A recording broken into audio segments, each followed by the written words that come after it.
Pero por algo todavía estamos en este lugar. Todavía estamos habitando la tierra.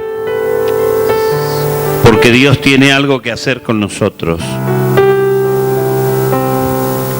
Y lo va a hacer. Queremos en este tiempo ser protagonistas de la historia de Dios en la tierra. Tener un porqué. Saber que hay personas que necesitan de nosotros.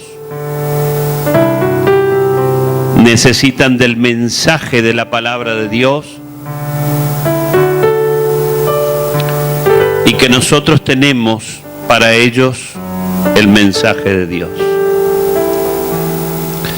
Que Dios en todo momento nos confronta con una realidad, nuestra realidad. Que cada día que pasa Dios nos confronta con nuestros deseos, con nuestros anhelos, con lo que queremos, que nos confronta con el compromiso que tenemos como hijos de Dios, de extender la palabra de Dios y de ser parte de esa manifestación que el mundo, dice la palabra de Dios, clama a una para que suceda.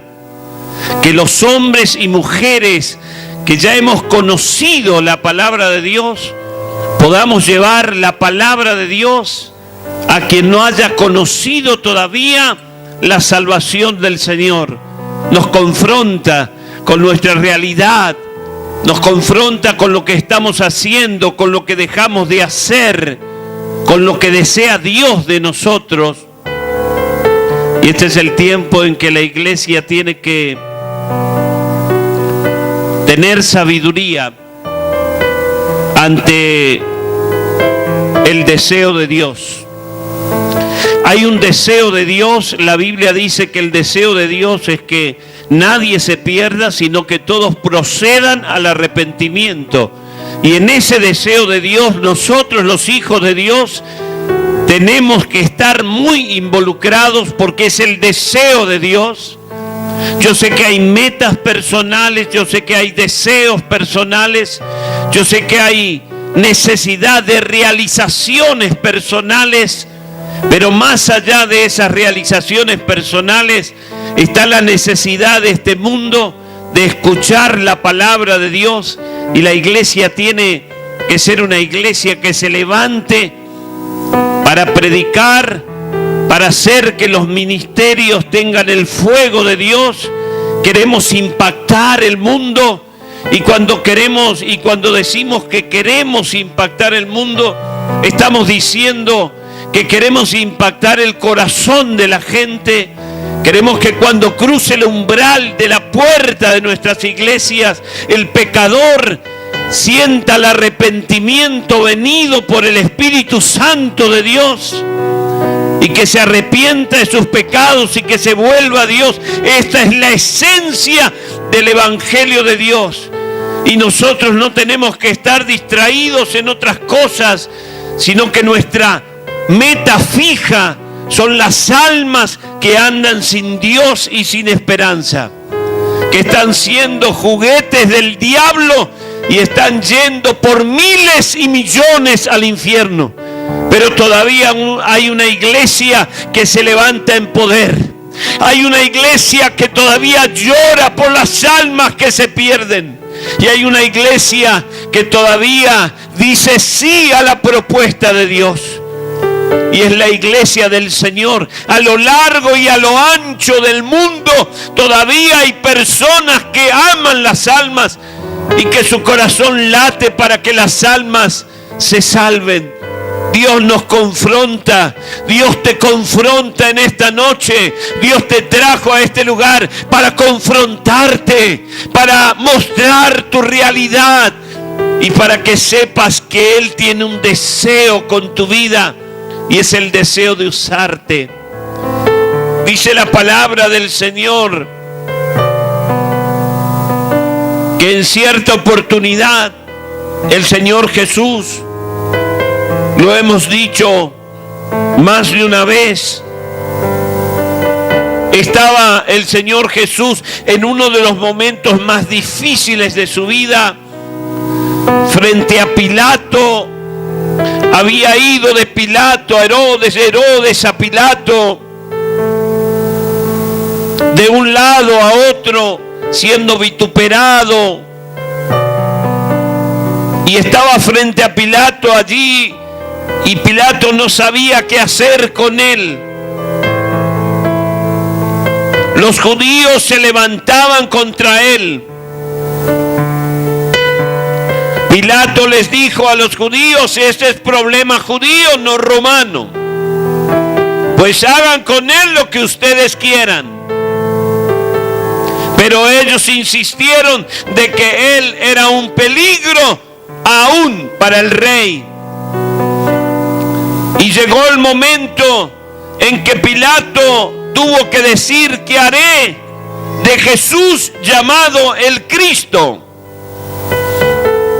Él se hizo una pregunta que no quedó solo en la historia, sino que es una pregunta que cada uno de nosotros la va a tener que hacer alguna vez. Pilato dijo: ¿qué haré con Cristo? ¿Qué haré con él? Llegó el momento en que Pilato estaba frente al Señor. Llegó el momento en que él tenía que decidir qué hacer con Jesús, qué hacer con el mismo Dios hecho hombre frente a él. Y los judíos decían una cosa, y aquellos que un día fueron sanados, liberados, estaban allí callados, pero en algún momento dijeron: crucifícale. Pero Pilato estuvo frente al Señor, y frente a él estaba el autor de la vida, y él tenía que decidir qué hacer con Jesús. En este tiempo, a todos nos llegó ese momento. Al mundo le llegará este momento. La Biblia dice en Filipenses capítulo 2 que llegará el tiempo en que toda rodilla se doble delante de Él. Los que están en la tierra y debajo de la tierra sabrán que Él es Dios. Hay más de 8.000 millones de personas en el mundo. Todas un día enfrentarán este momento. La Biblia dice: grandes y pequeños estarán frente a Él. No podemos escapar de este momento de decir qué haremos con Jesucristo. Usted y yo un día estuvimos en esa situación. Situaciones variadas, mas la esencia fue esa. Usted y yo estuvimos frente a Él y un día tuvimos que decidir si seguíamos con nuestra vida o nos rendíamos delante de Él. Y tu presencia en este lugar me indica que has renunciado a tu antigua vida y te rendiste a Él. Pero allí no termina la historia de tu vida. Allí no terminó la historia de mi vida. Él me confrontó un día como quizá te confrontó a ti un día. Y me dijo qué haría con Él y con lo que Él tiene para mi vida. ¿Qué haría yo con lo que Él escribió para mi futuro? ¿Qué haría yo frente al gran desafío que Dios ponía delante de mí? Yo tenía que decidir qué hacer con el llamado de Dios a servirle. Los discípulos enfrentaron este momento. El Señor les dijo: no seré popular. Les van a perseguir como a los profetas le persiguieron, pero considérense bienaventurados.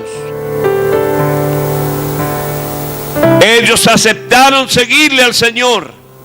Hechos de los Apóstoles nos marca cómo los discípulos del Señor aceptaron el gran desafío que Dios puso delante de ellos.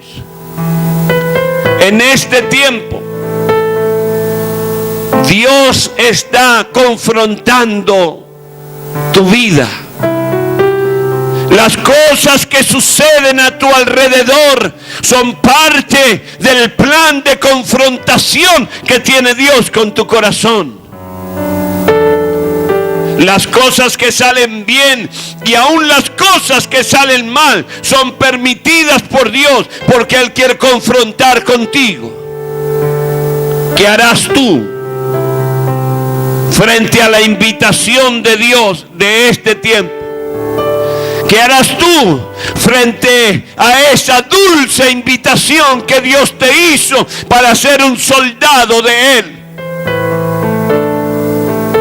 La primera cosa que los discípulos parece que quisieron poner fue las condiciones. Mas nosotros no estamos en condiciones de poner condiciones.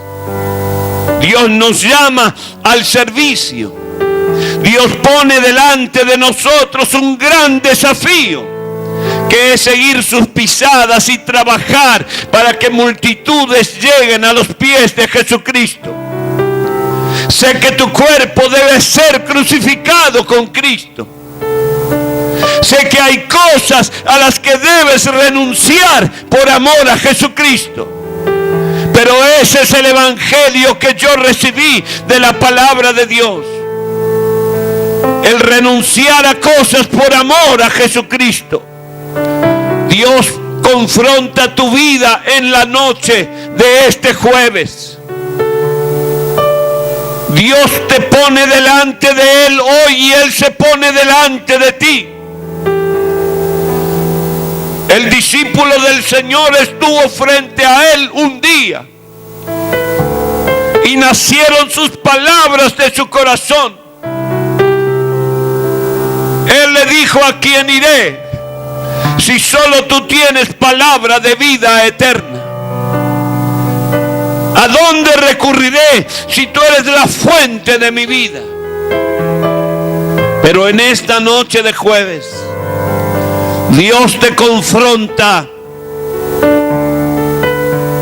no con tus sueños, sino con los sueños de Él. No con tus propósitos, sino con los propósitos de Él. No con tus logros, sino con los logros del Evangelio de Dios. Dios te está llamando en este tiempo a consagrar tu vida. Y Él te dice: ¿qué harás conmigo? ¿Qué harás con tu relación conmigo? ¿Qué harás con lo que tenemos juntos? ¿Qué harás con lo que yo te revelé en el corazón?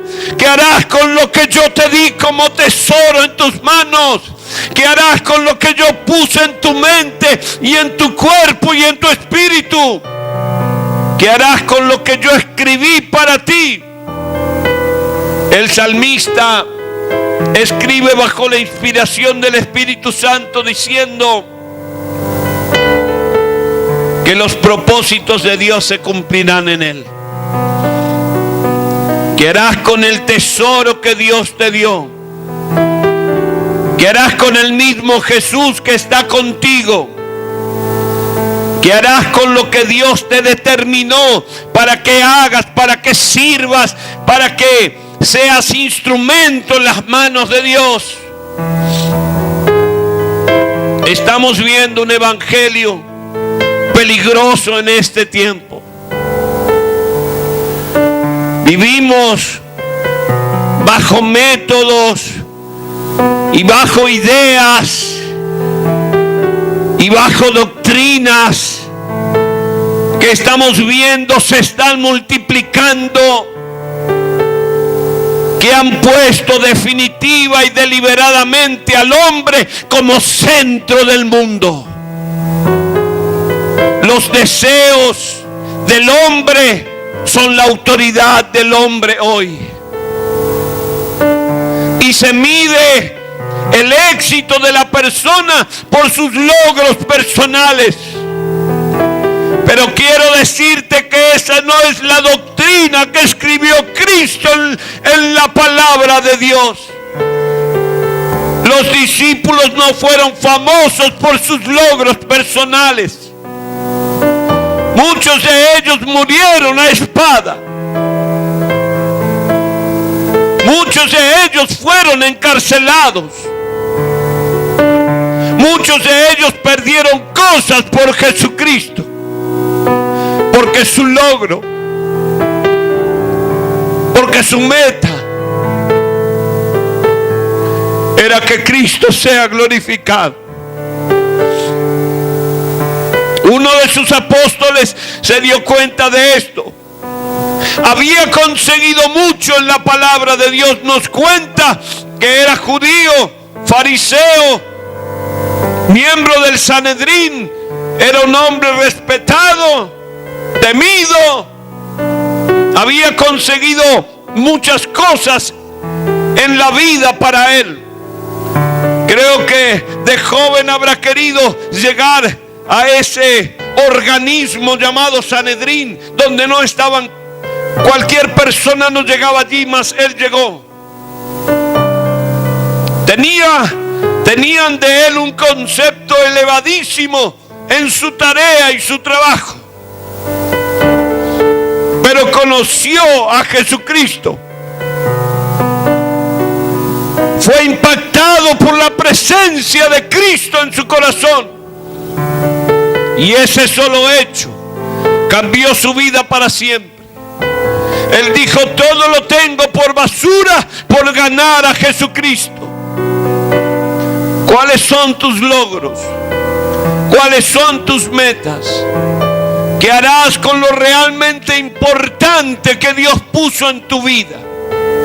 ¿Qué harás con lo realmente importante que Dios depositó en confianza en tu corazón? Porque yo sé que tú sabes que Dios tiene algo para ti. Dile al que está a tu lado, pero con todo tu corazón, Dios tiene algo para ti.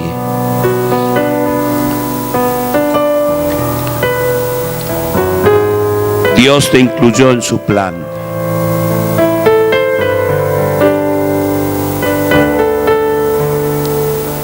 Yo tenía un amigo, desde muy joven fue mi amigo.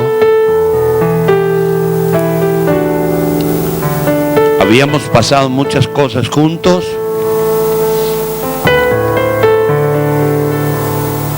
Me convertí a Jesús y lo perdí. Era una de las cosas más preciadas que yo tenía de joven, mi amigo. No porque quise perderlo, sino porque él no quiso rendirse a Jesús. Pero yo sabía que Dios tenía algo para mí. Dile de nuevo al que está a tu lado: Dios tiene algo para ti. ¿Qué harás con eso? Pregúntaselo. ¿Qué harás con eso?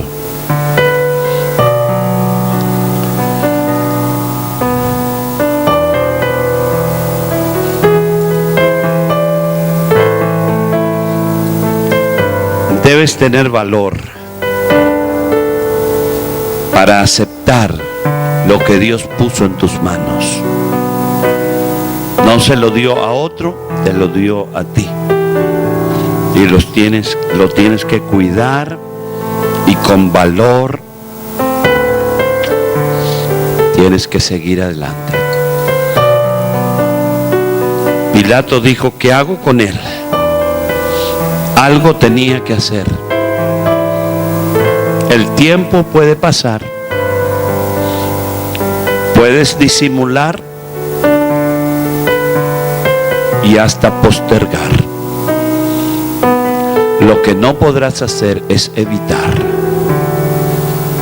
Cristo es inevitable. Cristo es inevitable. Tarde o temprano, Dios confrontará tu vida con Él. Y Tú le dirás qué vas a hacer con lo que Dios te dio. Mira, quizá haya un evangelista a tu lado. Míralo. O tiene cara de músico, o tiene cara de predicador, o tiene cara de orador, o de maestro. Dios ama tus logros personales. Dios ama tu familia. Dios ama tu buen trabajo. Dios ama los planes que tienes dentro de Él para beneficio de tu casa, de tus hijos y los hijos de tus hijos. Pero Dios también tiene un plan para ti y tienes que aceptarlo. Dios hará de ti lo que ni te imaginas. Lo que ni te imaginas. ¿Sabes para qué naciste? ¿Sabes para qué naciste? Para ser de bendición. Decirle que está a tu lado, vos naciste para ser de bendición. Y todo el que tiene a Cristo, bendice.